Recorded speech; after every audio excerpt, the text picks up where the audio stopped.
প্রয়াত বলিউড নক্ষত্র ধর্মেন্দ্র 89 বছর বয়সে প্রয়াত ধর্মেন্দ্র। তাঁর প্রয়াণে শোকস্তব্ধ সিনে দুনিয়া।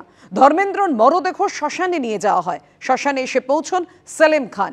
ধর্মেন্দ্রর মৃত্যুতে শোক বার্তা প্রধানমন্ত্রীর। ধর্মেন্দ্রকে নিয়ে সোশ্যাল মিডিয়ায় পোস্ট করেছেন করণ জোহর।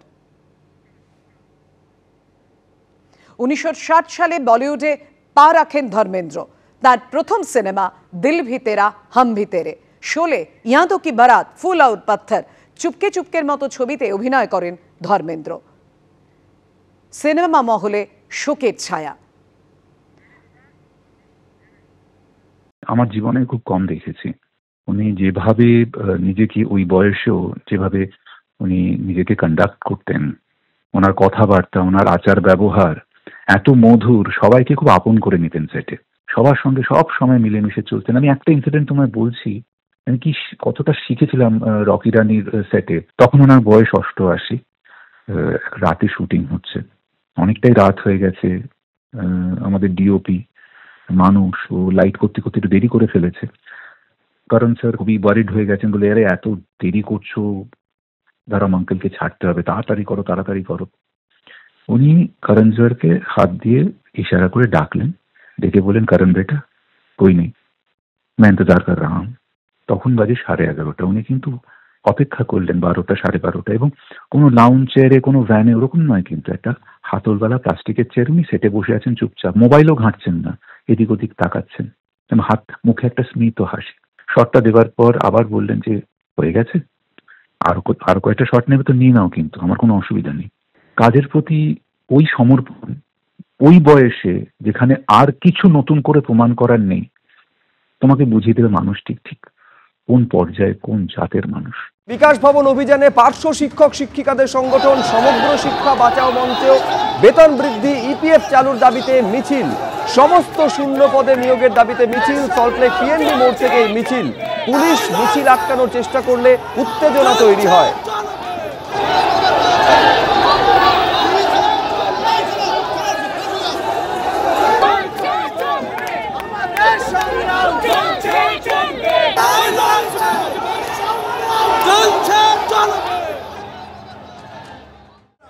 একদিকে যখন বিবাদীবাগে এই ছবি মুখ্য নির্বাচনী আধিকারিকের দফতরের সামনে বিক্ষোভ দেখাচ্ছেন বিএলওদের একাংশ, তখন অন্যদিকে চাকরি উত্তাপ আজকে ফের ধরা পড়লো রাজপথে। একদিকে ধর্মতলায় যারা ফ্রেশার, সেই চাকরি প্রার্থীরা তারা রাস্তায় বসে পড়েছেন। তারা প্রথমে অভিযানের ডাক দিয়েছিলেন, পুলিশি বাধার মুখে পড়ে ধর্মতলায় এই মুহূর্তে তারা বসে রয়েছেন। অন্যদিকে সেন্ট্রাল পার্কে আপার প্রাইমারির যারা চাকরি প্রার্থী, তাদের কেন কাউন্সিলিং এখনো পর্যন্ত হলো না তা নিয়ে বিকাশ ভবন অভিযানে ডাক তারা দিয়েছেন। সেন্ট্রাল পার্কে তারা বসে রয়েছেন। কিন্তু আমি একবার ধর্মতলার ছবিটা জানবো, কথা বলবো। সুদীপ্ত আচার্য আমাদের প্রতিনিধি রয়েছেন। এখন কি অবস্থা সুদীপ্ত? একদম কার্যত কিন্তু রীতিমতো কিন্তু ধর্মতলা কার্যত অবরুদ্ধ। আমার সহকর্মী প্রীতম চক্রবর্তী সেই ছবি দেখাচ্ছে যে মিছিল শিয়ালদা থেকে এসে ধর্মতলায় পৌঁছেছে। তারা কিন্তু রাজপথে ধর্মতলা মোড়ে বসে পড়েছে এবং সেই কারণে ধর্মতলা মোড় কিন্তু অবরুদ্ধ। এবং কারা এই মিছিল করছেন? যারা 2025-এর ফ্রেশার ক্যান্ডিডেট, তারা কিন্তু এই মিছিল করছেন। এবং শিয়ালদা থেকে ওয়াই চ্যানেল পর্যন্ত তাদের মিছিল করে আসার কথা থাকলেও কলকাতা পুলিশ কিন্তু তাদের রামলীলা ময়দানে মিছিল নিয়ে যাওয়ার অনুমতি দেন। কিন্তু তারা যখন মৌলালি মোড়ে আসে, সেই সময় কলকাতা পুলিশের বাধা অগ্রাহ্য করে তারা প্রথমে এসএন ব্যানার্জি রোডের মোড়ে আসে এবং সেখানে কলকাতা পুলিশ কয়েকটা ব্যারিকেড দিয়ে এই কয়েক হাজার যারা চাকরি প্রার্থী তাদের আটকানোর চেষ্টা করলে তারা সেই ব্যারিকেড অতিক্রম করে রীতিমতো দৌড়ে এসএন ব্যানার্জি রোডে ঢুকে পড়ে এবং তারপর তারা কিন্তু মিছিল নিয়ে যাদের যেখানে তাদের আসার কথা ছিল সেই ধর্মতলায় এসছে। আমার সহকর্মী প্রীতম চক্রবর্তীকে দেখাতে বলবো, একদিকে কলকাতা পুলিশের আধিকারিকরা রয়েছেন, পদস্থ আধিকারিক এবং অফিসাররা, আধিকারিক এবং কর্মীরা রয়েছেন, তারা নিজেদের মধ্যে আলোচনা করছেন। অন্যদিকে অনর চাকরি প্রার্থী তারা কিন্তু রয়েছেন এবং মাঝখানে পুলিশ এবং চাকরি প্রার্থীদের মাঝখানে কলকাতা পুলিশের যারা বাহিনী তারা কিন্তু রয়েছেন। রীতিমতো লাইলনের যে দড়ি, সেই দড়ি দিয়ে একটা জায়গা ঘিরে দেওয়া হয়েছে এবং তার মধ্যে কিন্তু এই চাকরি প্রার্থীরা অনর অবস্থান করছেন এবং তাদের যেটা দাবি, এর আগেও তারা এসএসসির ফল প্রকাশের পর এর আগেও কিন্তু তারা রাজপথে নেমেছিল এবং আজকেও তারা রাজপথে নামছে। যেদিন নবম এবং দশম শ্রেণীর মেধা তালিকা প্রকাশের সম্ভাবনা আছে, আমরা জানি একাদশ দ্বাদশের ভেরিফিকেশন সম্পূর্ণ হয়ে গেছে এবং যারা ইন্টারভিউয়ের জন্য ডাক পেয়েছে তাদেরও কিন্তু রীতিমতো তাদেরও লিস্ট তৈরি হয়ে গেছে এবং সেই সময় কিন্তু এই চাকরি প্রার্থীরা যেটা বলছেন যে 10 নম্বর যে দেওয়া হচ্ছে 2016 আনটেন্টেড যারা শিক্ষক ক্যান্ডিডেট তাদের যে 10 নম্বর দেওয়া হচ্ছে তার বিরুদ্ধেই কিন্তু তারা এই রাজপথে। আমরা কথা বলে নেওয়ার চেষ্টা করব।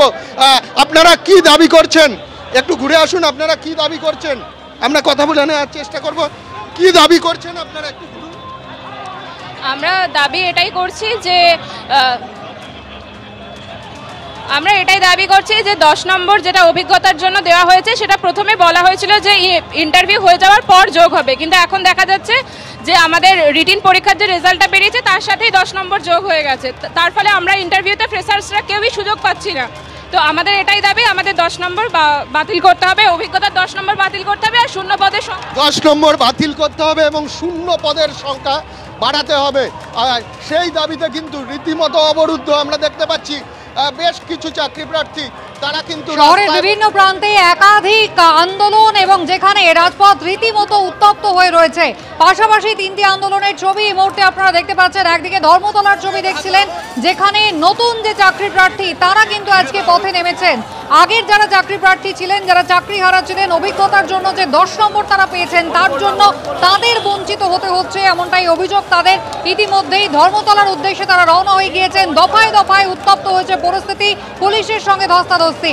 তার পাশেই দেখতে পাচ্ছেন যে বিএলওদের একাংশ, যারা বিএলও অধিকার রক্ষা কমিটির ব্যানারে তারা পথে নেমেছেন।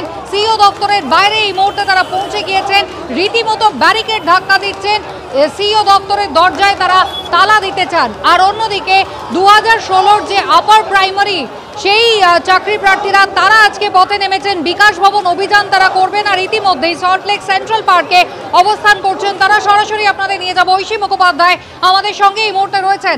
আপার প্রাইমারির যে চাকরি প্রার্থীরা যারা এই মুহূর্তে বসে রয়েছেন সেন্ট্রাল পার্কে, কি বলছেন তারা? বিকাশ ভবন অভিযান করবেন আজ।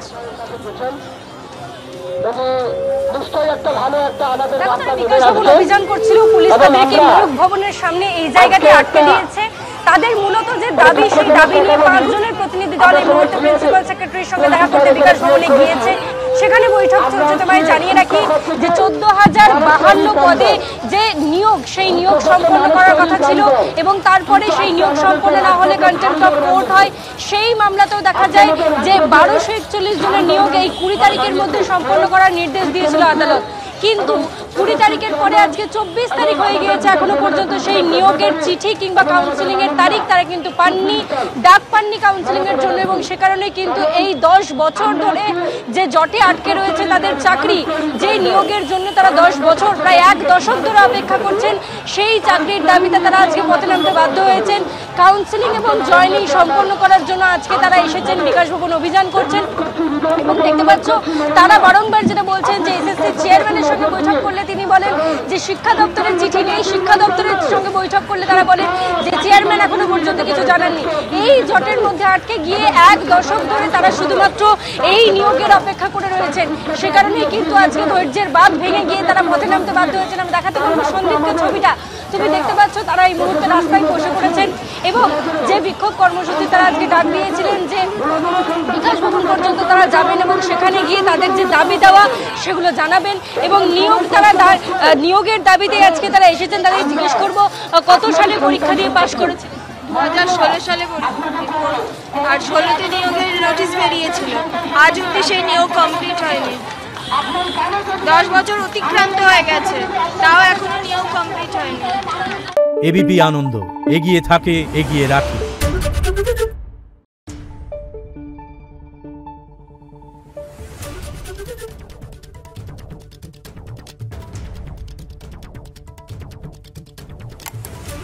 Thank you.